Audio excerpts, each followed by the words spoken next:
12 ربیع اول میں جو جشن ولادت منایا جاتا ہے اس کا حکم کیا ہے؟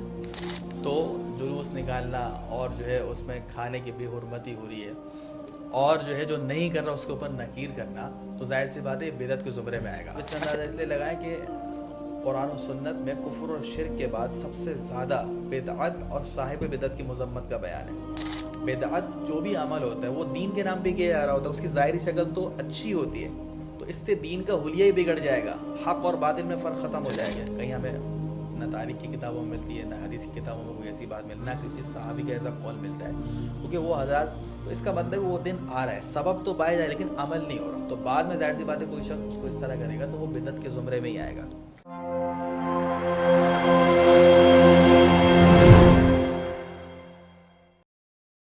السلام علیکم ناظرین کرام، میں ہوں ادین الہی۔ اے آر میڈیا کے پروگرام آپ کے مسائل کے حل میں خوش آمدید۔ شرعی رہنمائی کے لیے آج ہمارے ساتھ موجود ہیں مہمان گرامی مفتی حارث محمود صاحب۔ السلام علیکم ورحمۃ اللہ وعلیکم وبرکاتہ۔ السلام ورحمۃ اللہ وبرکاتہ۔ اچھا، بدعت کی تعریف پوچھیے، اور 12 ربیع اول میں جو جشن ولادت منایا جاتا ہے اس کا حکم کیا ہے؟ دیکھیں، اس کو سمجھنا بہت ضروری ہے، کیونکہ سنت کے مقابلے میں جو چیز ہے وہ بدعت ہے۔ بدعت عربی زبان کا لفظ ہے، نئی چیز کو کہتے ہیں، اور شریعت میں جو ممنوع ہے، منع ہے، اس کا مطلب یہ ہے کہ ہر ایسا عمل جو خیر القرون کے دور میں نہیں تھا، صحابہ تابعین تبع تابعین کے دور میں نہیں تھا، اور بعد میں اس کو دین سمجھ کے کیا جا رہا ہے، اور اس کی اصل اللہ کے رسول علیہ السلام کے دور، صحابہ تابعین تبع تابعین، علماء نے فرمائی ہے تقریباً 220 ہجری تک کا وقت ہے، شروع کی 2 صدیوں میں اس کا وجود نہیں تھا، اصلاً بھی نہیں تھا، اور اس کو بعد میں کیا جا رہا ہے، تو ظاہر سی بات ہے وہ بدعت ہوگا۔ اور آپ اس کا اندازہ اس لیے لگائیں کہ قرآن و سنت میں کفر اور شرک کے بعد سب سے زیادہ بدعت اور صاحب بدعت کی مذمت کا بیان ہے، اور اس کی وجہ یہ ہے کہ بدعت جو بھی عمل ہوتا ہے وہ دین کے نام پہ کیا جا رہا ہوتا ہے، اس کی ظاہری شکل تو اچھی ہوتی ہے، تو اس سے دین کا حلیہ ہی بگڑ جائے گا، حق اور باطل میں فرق ختم ہو جائے گا، صحیح غلط کی تمیز، دین کا حلیہ بگڑ جائے گا۔ اس لیے آپ صلی اللہ علیہ وسلم نے واضح فرمایا کہ وَكُلُّ بِدْعَةٍ ضَلَالَةٍ وَكُلُّ ضَلَالَةٍ فِي النَّارِ، کہ ہر بدعت گمراہی اور ہر گمراہی آگ میں جائے گی۔ حدیث شریف میں ہے کہ اللہ کے رسول علیہ الصلوۃ والسلام جو ہے وہ حوض کوثر سے امتیوں کو پانی پلا رہے ہوں گے، تو فرشتے بعض لوگوں کو دھکے دے کے ہٹائیں گے، تو آپ فرمائیں گے بھئی یہ تو میری امت کے لوگ ہیں، تو وہ کہیں گے اِنَّكَ لَا تَدْرِي مَا أَحْدَثُوا بَعْدَكَ، کہ آپ کو یہ معلوم نہیں ہے کہ آپ کی دنیا سے جانے کے بعد انہوں نے کیا نئی نئی باتیں بیچ میں گھڑی ہیں۔ اب آپ یہ سمجھیں کہ بدعت کی جو نشانی ہے وہ کیا ہے، اس کو سمجھیں۔ جیسے میں نے عرض کیا کہ ایک چیز کی اصل ہی خیر القرون کے دور میں نہیں ہے، وہ بعد میں آ رہی ہے، حالانکہ اس کا سبب اور موجود تھا۔ تو یہ جو ربیع الاول کے نام پہ ہوتا ہے، پہلے تو یہ سمجھیں کہ اسلام میں شروع کی 6 صدیاں اس سے بالکل خالی۔ مورخین لکھتے ہیں سب سے پہلے جو جلوس نکلا تھا، جشن منایا تھا، وہ مظفر الدین بادشاہ کا نام لکھا ہے 604 ہجری کے اندر۔ اور یہاں پہ 2 باتوں کو لوگ خلط کر دیتے ہیں، ایک ہے رسول اللہ صلی اللہ علیہ وسلم کی ولادت پہ ظاہر سی بات ہے خوش ہونا، تو کون مسلمان ہے جو خوش نہیں ہوگا؟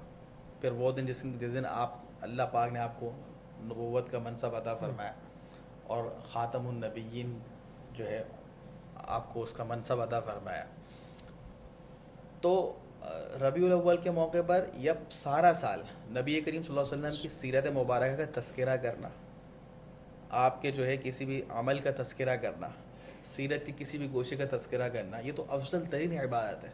تو ذکر ولادت، آپ کی ولادت کا تذکرہ ہو یا آپ کی زندگی کسی بھی شعبے کا حصہ ہو، یہ عظیم عبادت ہے، کیونکہ اللہ پاک نے تو آپ کو جو ہے ہمارے لیے آئیڈیل اور نمونہ بنایا، لقد کان لکم فی رسول اللہ اسوۃ حسنہ، کہ یقیناً تمہاری اللہ کے رسول کی زندگی جو ہے میں جو ہے وہ بہترین نمونہ ہے۔ تو ظاہر سی بات ہے جتنا تذکرہ ہوگا اتنی چیز عمل میں آئے گی۔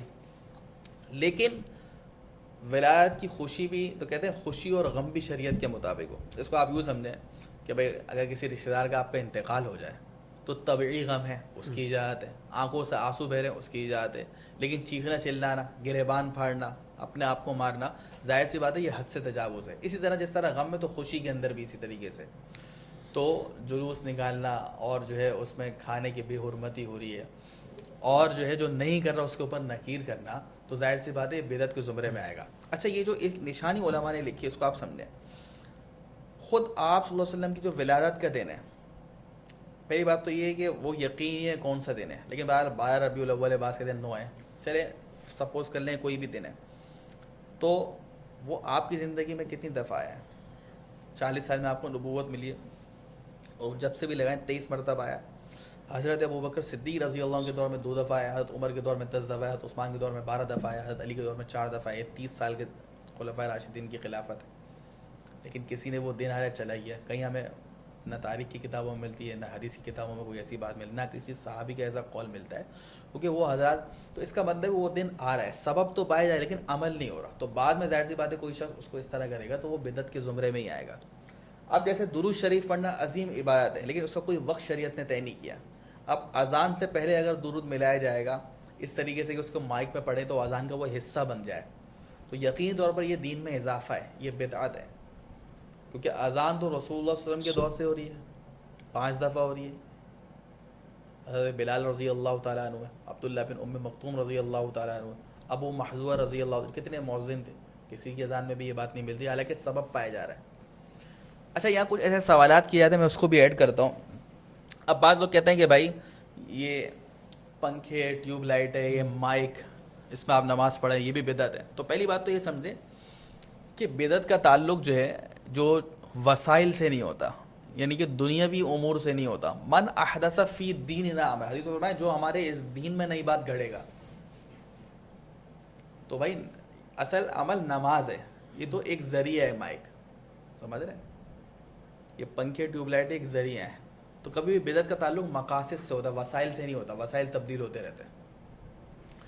دوسری بات یہاں پر یہ ہے، اب قید قرآن کریم میں جو ہے اعراب بعد میں لگے، تو بھائی مسئلہ یہ ہے کہ اللہ کے رسول علیہ السلام کے دور میں تو دین پھیلا جزیرۃ العرب تک، جس طرح ہمیں اردو پڑھنے کے لیے اعراب کی ضرورت نہیں، تو ان کی عربی ان کی اپنی زبان ہے، اس کو پڑھنے کے لیے ان کو یہ زبر زیر کی ضرورت نہیں۔ لیکن ظاہر سی بات ہے کہ جب دین پھیلا ہے، عجمی علاقوں میں گیا ہے، تو ہم تو ایک لائن بھی بغیر اعراب کے نہیں پڑھ سکتے۔ تو عرض یہ کہ اعراب لگانے کا سبب خیر القرون کے دور میں تھا ہی نہیں، بات سمجھ رہے ہیں، اس کی ضرورت اور سبب بعد میں پیش آئی ہے، تو وہ بدعت نہیں ہوگا۔ اسی طریقے سے دین سیکھنا سکھانا ہے، اس کی اصل تو خیر القرون کے دور میں موجود ہے، لیکن اب مدارس بن گئے اور ہر ایک مدرسے کا اپنا ایک نصاب ہے، ایک سلیبس ہے، تو یہ اس لیے بدعت نہیں کہ یہ انتظامی چیزیں ہیں، انتظامی چیزیں ہیں، اور چونکہ اس کی اصل موجود ہے، تعلیم و تعلم، سیکھنا سکھانا، استاد شاگرد کا تعلق، تو وہ آپ صلی اللہ علیہ وسلم کے دور میں بھی تھا۔ اچھا، آج کل ایک بہت اہم ٹاپک ہے اتباع سنت۔ سنت کی اتباع میں کچھ اہمیت اور فضائل کی رہنمائی فرمائیں، کیونکہ آج کل جو عمومی جو فضا بنی ہوئی ہے وہ لوگ سنت کو سنت سمجھ کے ہی چھوڑ رہے ہیں جی کہ سنت ہے چھوڑ دو، فرض تو نہیں ہے، واجب تو نہیں ہے، تو اس کی تھوڑی سی کوئی اہمیت اور فضائل۔ جی، یہ بہت اہم سوال ہے۔ جیسے ابھی ربیع الاول کے حوالے سے بھی، بھائی ربیع الاول کا تو پیغام یہی ہے کہ اثر اتباع رسول، اور صحابہ کرام جو ہے اس کو سمجھتے تھے، اسی وجہ سے ان کے نزدیک دن منانا اور وقتی طور پر جو ہے کچھ کر لینا یہ اہمیت کا حامل نہیں تھا۔ ان کا تو اٹھنا بیٹھنا، رہن سہن، ساری زندگی جو ہے وہ اتباع سنت میں گزرتی تھی۔ تو اصل یہی ہے کہ قرآن کریم نے واضح ارشاد فرما دیا کہ قل ان کنتم تحبون اللہ فاتبعونی، کہ نبی آپ فرما دیجیے کہ اگر تمہارا دعویٰ ہے، تم اللہ سے محبت کا دعویٰ ہے، تو میری اتباع کرو، کیونکہ محبت ایک مخفی چیز ہے، وہ دل میں ہوتی ہے، وہ آپ دکھا نہیں سکتے، تو اس کی دلیل ظاہری ہوگی جو نظر آئے گی، وہ اتباع سنت ہے، کہ آپ کے لباس سے، رہن سہن سے، اٹھنے بیٹھنے سے، معاشرت سے، معاملات سے سنت ظاہر ہو۔ تو یہ ہے اصل حکم، قل اطیعوا اللہ واطیعوا الرسول، کہ آپ فرمائیں کہ تم اللہ کی بھی اطاعت کرو اور رسول کی بھی اطاعت کرو۔ باقی دیکھیں، حضرت انس رضی اللہ عنہ کا آپ صلی اللہ علیہ وسلم نے فرمایا یا بنی، کہ اے میرے بیٹے،